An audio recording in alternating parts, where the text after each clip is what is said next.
स्वागत है आपका हमारी bed time stories Hindi YouTube channel पर।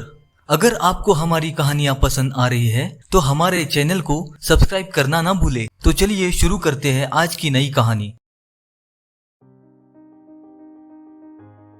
एक ब्राह्मण और ब्राह्मणी रहते थे। वे गरीबी में अपना गुजर बसर कर रहे थे।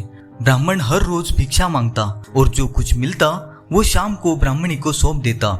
दोनों के पास रोजगार के कोई साधन नहीं थे, परंतु जो कुछ रूखा सूखा मिलता उसे खाकर गुजारा कर लेते और सुख से रहते। ब्राह्मण अपनी पत्नी का बड़ा आदर करता था। जो कुछ पुरोहिताई करके कमाता था उसे पूरी ईमानदारी के साथ ब्राह्मणी को सौंप देता था। वो ईमानदार होने के साथ साथ भोला भी था। ब्राह्मण बहुत शरीफ था। ब्राह्मणी बहुत चालाक थी। वो अपने लिए अच्छा भोजन बनाती और बचा कुचा पति को परोस देती। पति को बड़े प्यार से कहती, पहले आप खा लो, जो कुछ आपसे बचेगा बस उसे प्रसाद समझकर खा लूंगी। ब्राह्मण बहुत प्रसन्न हो जाता, उसकी सारी थकान मिट जाती। ब्राह्मणी बहुत चतुर और चालाक थी। जब ब्राह्मण भिक्षा मांगने चला जाता वो अपने लिए स्वादिष्ट भोजन बनाती और मजे से खाती। जब कभी मन होता तो कुछ काम कर लेती और जब मन नहीं होता तो घर का काम भी बेचारे ब्राह्मण से ही करवाती। ब्राह्मण को इस बात का जरा भी भान न था। समय बीतता गया।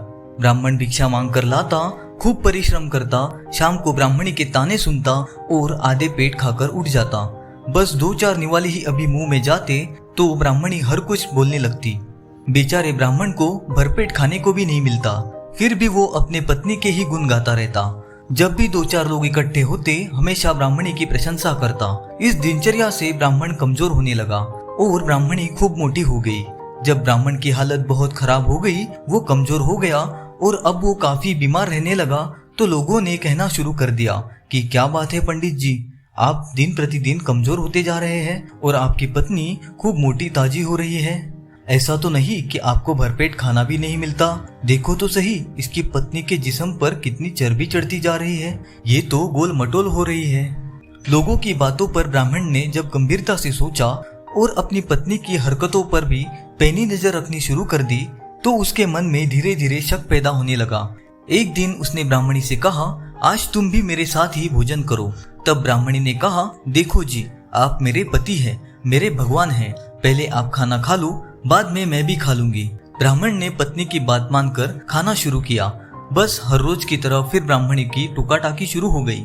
आपका क्या है, हर रोज सवेरे निकल जाते हैं और शाम को थोड़ा सा आटा चावल लेकर आ जाते हैं, क्या इतने से घर चल सकता है? तुम्हें तो घर की कोई भी चिंता नहीं है। ब्राह्मण बहुत परेशान हो गया और थोड़ा सा खाना खाकर उठ गया। ब्राह्मणी मन ही मन बहुत खुश थी। उसने सोचा कि अब ये चुपचाप सो जाएगा और बाकी का बचा खाना वो अकेली खाकर आराम करेगी।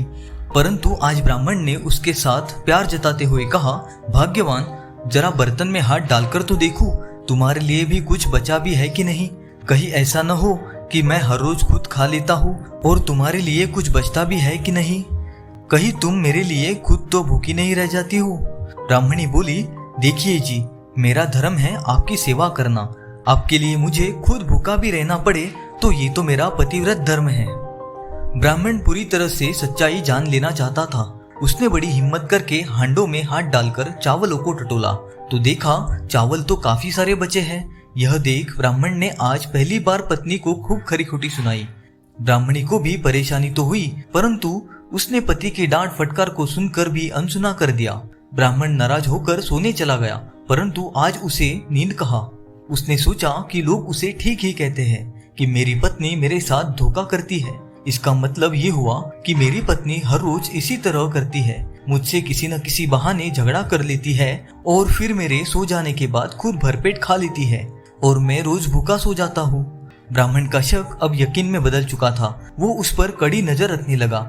वो हर रोज सुबह अपने काम पर निकल जाता और सांझ ढले घर आ जाता और दिन भर की कमाई अपनी पत्नी को सौंप देता।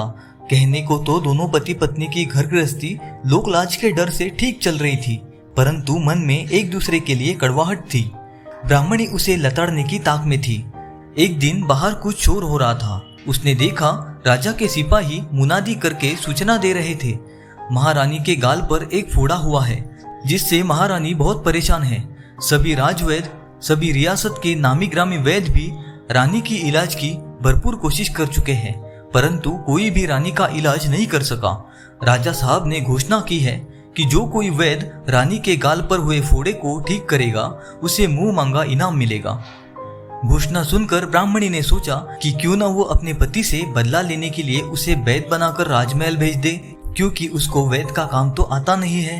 जब उससे रानी का इलाज नहीं हो पाएगा तो राजा के सिपाही उसे मरवा देंगे। ये सोचकर वो तुरंत राजा के सिपाहियों के पास आई और बोली, मेरे पति एक माने हुए वैद्य है। उन्होंने कई ऐसे बीमारों को ठीक किया है जिनको कोई भी दूसरा वैद्य ठीक नहीं कर सका।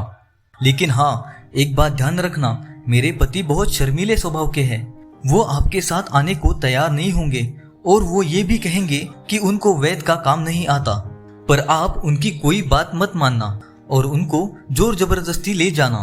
राजा के सिपाही ब्राह्मण के घर में बैठकर उसके आने का इंतजार करने लगे। शाम को ब्राह्मण अपने घर पहुंचा। अपने घर पर सिपाही देखकर वो बुरी तरह से घबरा गया। पहले तो उसे लगा हो न हो कहीं मेरी पत्नी ने ही मेरे खिलाफ कोई शिकायत न कर दी हो।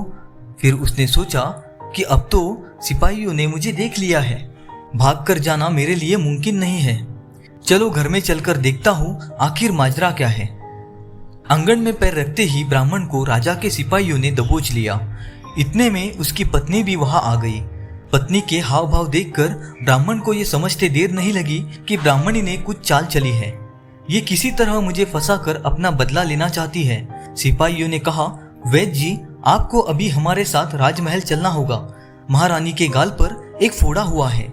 राजवैद्य और कई नामी गिरामी वैद्य रानी का इलाज कर चुके हैं, परंतु किसी से भी अभी तक कोई लाभ नहीं हुआ। हमने आपकी बहुत प्रसिद्धि सुनी है और आपकी पत्नी भी आपकी तारीफ कर रही थी कि आप तो पहुंचे हुए खानदानी वैद्य हैं। आपने इस तरह से कई रोगी चुटकी में ठीक कर दिए हैं। आपके हाथ में कमाल का जादू है। चलो हमारे साथ राजमहल में महारानी का इलाज करने। ब्राह्मण बेचारा डर के मारे कांपते हुए बोला, आपको जरूर गलतफहमी हुई है सरकार। मैं एक पंडित हूँ, वैद्य नहीं। भिक्षा मांगकर 2 वक्त की रोटी बड़ी मुश्किल से कमाता हूँ। दवाई के बारे में मैं कुछ नहीं जानता। दूसरा सिपाही बोला, जनाब, इसकी ब्राह्मणी पहले से ही बोल रही थी कि ये साथ आने के लिए मना करेगा। देखो तो सही कैसे नानुकुर कर रहा है। चलो घसीट कर ले चलो इसको, ये ऐसे नहीं मानेगा। ब्राह्मण डर गया। बेचारा ब्राह्मण मजबूरी में राजा के सिपाहियों के साथ चलने को तैयार हो गया। उसने सोचा कि ऐसे भी जीने का कौन सा मजा है। हर रोज तिल तिल कर मरने से अच्छा है कि एक बार में ही राजा के हाथों बहादुरी की मौत मरा जाए। ब्राह्मणी मन ही मन बहुत खुश हो रही थी कि अब वो अपने घर में अपनी तरह से रहेगी, अपनी मर्जी से हर काम करेगी। उसको टोकने वाला कोई नहीं होगा। कई दिनों से इकट्ठा की गई चीजों का इस्तेमाल मन मर्जी से करेगी, खूब खाएगी और मजे करेगी। राजा के सिपाही ब्राह्मण को साथ लेकर राजमहल जा पहुंचे। उन्होंने ब्राह्मण को राजा के सामने पेश करते हुए कहा, महाराज, ये वैद्य अपने काम में खूब माहिर हैं। हम इसे आपकी सेवा में लेकर आए हैं। आप आदेश करें। राजा ने ब्राह्मण का खूब आदर सत्कार किया और उसे रानी के महल में ले जाकर रानी का गाल दिखाया जिस पर फोड़ा था। फोड़े की भयंकर दर्द से रानी का जीना दुबर हो गया था। ब्राह्मण ने कहा, महाराज, मैं कल सुबह से ही रानी का इलाज करना शुरू करूंगा। राजा ने उसकी बात मान ली और उसके रहने तथा बढ़िया खाने पीने की व्यवस्था करने के लिए अपने सेवकों को आदेश दे दिया और सख्त हिदायत दी कि ये वैद्य जी हमारे खास मेहमान हैं। इनको किसी तरह की कोई भी कमी नहीं होनी चाहिए। राजा की आज्ञा के अनुसार राजसेवकों ने ब्राह्मण की बहुत अच्छी देखभाल की और सुनहरा पलंग सोने को दिया। भोजन आदि के बाद ब्राह्मण अपने कमरे में सोने चला गया और सिपाही भी आराम करने चले गए। ब्राह्मण पलंग पर लेट तो गया, परंतु आंखों में नींद कहाँ। कभी सोचता कि चलो भगवान का शुक्र है कि मरने से पहले एक रात के लिए राजमहल का अतिथि तो बना दिया, नहीं तो गरीबी में भीख मांगता हुआ ही मर जाता। थोड़ी देर बाद सोचता, काश उसकी पत्नी भी उसके साथ यहाँ होती तो वो भी एक रात के लिए राजा की मेहमान बनकर स्वर्ग का सुख भोगती और हम दोनों आज की रात इस महल में एक साथ होते तो शायद हमारा मनमुटाव दूर हो जाता। शायद वो मुझे मन से चाहने लगती। फिर सोचता, मैं भी तो कितना बेवकूफ हूँ। जिस पत्नी की चालसाजी का शिकार होकर मैं यहाँ मौत के मुंह में फंस गया हूँ, उस बेवफा के सुख और आराम के बारे में सोच रहा हूँ। वो तो आज अकेले में खूब खाकर मजे कर रही होगी। सोचते सोचते उसे नींद आ गई। रात को सपनों में कभी वो राज्य अतिथि बन जाता तो कभी खुद को मौत के करीब पाता। कब सुबह हो गई पता ही नहीं चला। सुबह होते ही राजा के सेवकों ने उसे जगा दिया और उसकी खूब आव भगत करके रानी के सामने पेश कर दिया। उसे दवा दारू का कोई ज्ञान था नहीं। उसके सामने अजीब सी स्थिति थी। अगर इलाज करने से मना करता है तो मौत निश्चित है और इलाज करना तो उसके बस की बात नहीं। बहुत सोच विचार के बाद उसे बचपन में नानी दादी से सुनी हुई एक कहावत याद आ गई। उसने गांव में कई वैद्यों को इलाज करते हुए भी कई बार देखा था। वो चमर भुट्टा लेकर रानी के सिर और गालों पर घुमाने लगा और साथ साथ जो मंत्र याद था वो भी बड़बड़ाने लगा। वो बार बार मंत्र बोलता रहा और रानी उसे बड़े ध्यान से सुनती रही। वैद्य की अजीबोगरीब हरकतों और मुद्राओं को देखकर अचानक रानी को हंसी आ गई। रानी खिलखिलाकर हंस पड़ी। जोर से हंसी मारकर हंसने से रानी के गाल का फोड़ा फूटा और फूटते ही फोड़े का मवाद बाहर आ गया। अब रानी का दर्द कम हो गया और धीरे धीरे फोड़ा भी ठीक होने लगा। वैद्य के इस चमत्कार से राजा बहुत प्रसन्न हुआ। उसने खुश होकर कहा, वैद्य जी, मैं आपके काम से बहुत खुश हूँ। कहिए आपकी क्या इच्छा पूरी करूँ? आपको मैं मुंह मांगा इनाम देने का वचन देता हूँ। राजा ने मंत्री को आज्ञा दी कि उनकी हर इच्छा पूरी की जाए। मंत्री ने वैद्य को पूरे राजमहल में घुमाया, परंतु ब्राह्मण को कोई भी चीज पसंद नहीं आई। ब्राह्मण ये चाहता था कि इससे पहले कोई और मुसीबत खड़ी हो जाए उसे शीघ्र ही यहाँ से निकल जाना चाहिए। मंत्री ने राजा को बताया कि वैद्य जी अपने आप कोई भी चीज लेने के लिए तैयार नहीं है। राजा ने सोचा कि ये ब्राह्मण वैद्य संकोची स्वभाव का लगता है, ये स्वयं कुछ नहीं मांगेगा। अतः राजा ने आदेश दिया कि इसे राजकोष से बहुत सारा धन देकर आदर के साथ विदा किया जाए। ब्राह्मण को इतना धन दिया गया जितना उसने कभी देखा भी नहीं था। जब ब्राह्मण धन सहित वापस पहुंच गया तो ब्राह्मणी हैरान हुई।